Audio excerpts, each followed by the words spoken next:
एक दिन थुंग थुंग दारू पीते पीते अपनी बीवी और बच्चे के साथ ससुराल से घर लौट रहा था। थुंग थुंग एक देवड़ा था, फिर भी थुंग थुंग को दारू पीते देखकर उसकी पत्नी कभी कुछ नहीं बोलती थी, क्योंकि थुंग थुंग भले ही देवड़ा हो लेकिन कभी अपनी बीवी बच्चे को भूखा नहीं सोने देता था। वह अपनी बीवी और बच्चे से बहुत प्यार करता था और थुंग थुंग देवड़ा बना ही इसलिए था क्योंकि वह एक गरीब किसान था।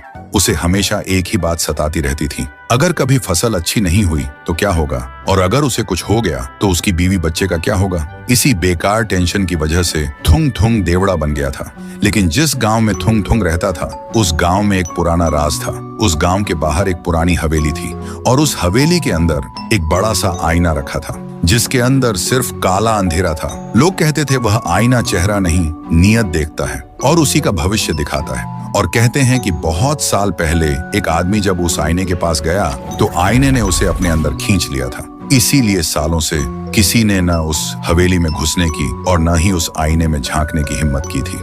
एक दिन थुंग थुंग उसी पुरानी हवेली के पास से अपने खेत की तरफ जा रहा था, तभी उसकी नजर उस हवेली पर पड़ गई। वह सोचने लगा, अगर ये आईना सिर्फ लोगों का भविष्य दिखाता है तो लोग इससे इतना डरते क्यों हैं? इसी सोच में वह धीरे धीरे हवेली के अंदर जाने लगा। लेकिन थुंग थुंग उस वक्त नशे में था, इसलिए उसे याद ही नहीं रहा कि वह आईना सिर्फ भविष्य नहीं बल्कि इंसान की नीयत भी देखता है। फिर वह हवेली के अंदर आकर चुपचाप उस अंधेरे आईने के सामने खड़ा हो गया और मन ही मन सोचा, बस इतनी सी दुआ है, मेरी मेहनत रंग ला जाए, मेरी बीवी बच्चे भूखे न सोए। और तभी आईने के अंदर उसका चेहरा नहीं दिखा बल्कि हरी हरी खेती लहरा रही थी, सुनहरी फसल हवा के साथ झूम रही थी और उसके घर से हंसी की आवाज आ रही थी। थुंग थुंग की आंखों में आंसू आ गए। वह बिना कुछ बोले आईने के सामने हाथ जोड़कर वहां से चला गया। पर ये सब गांव का एक चोर छुप कर देख रहा था।